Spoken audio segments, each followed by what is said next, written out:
Lord, for my life. For being always there with me all through these years, Lord. I'm 85 years old already. I'm so happy. I'm so blessed. May the Lord God love.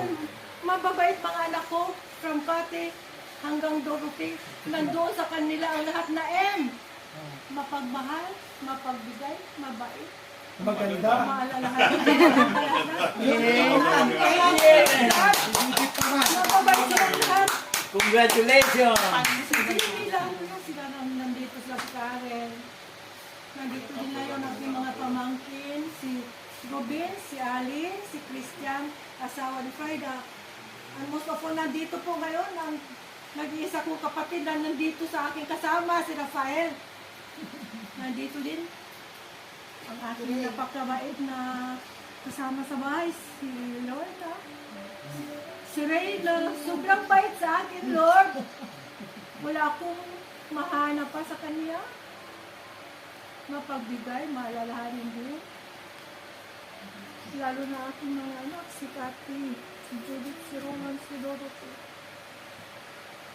Pagkalooban mo kami, lahat ng malakas na katawan, Lord, lalo na ako.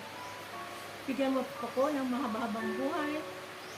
Makita ko pa ang aking mga ako sa kanilang pagtapos, lalo na si Scarlett ko, ano yung Scarlett si Kuya.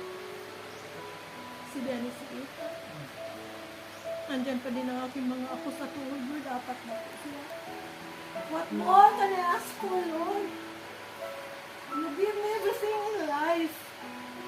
Nandiyan ka po lagi sa lahat na sa dali ng oras. Nagbabantay sa akin. Sa aking mga anak, sa aking mga apo, sa aking mga manulang, sa aking mga sa buhay.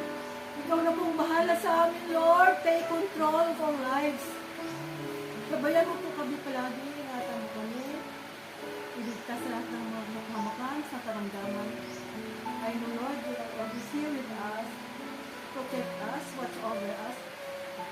Ang aking asawa na si Rudy, naway nasa ilang na pong kaharian. I love him so much, Lord. I miss him. It's almost 7 years na nawala siya sa akin. We will be celebrating our 60 years birth anniversary, wedding anniversary ngayon, 21, Lord. Wala na po siya. Naway, happy na din siya diyan sa iyong feeling. Lord, ikaw na pong bahala sa lahat. I love you, Lord. I love you, Jesus. I love you, Mama.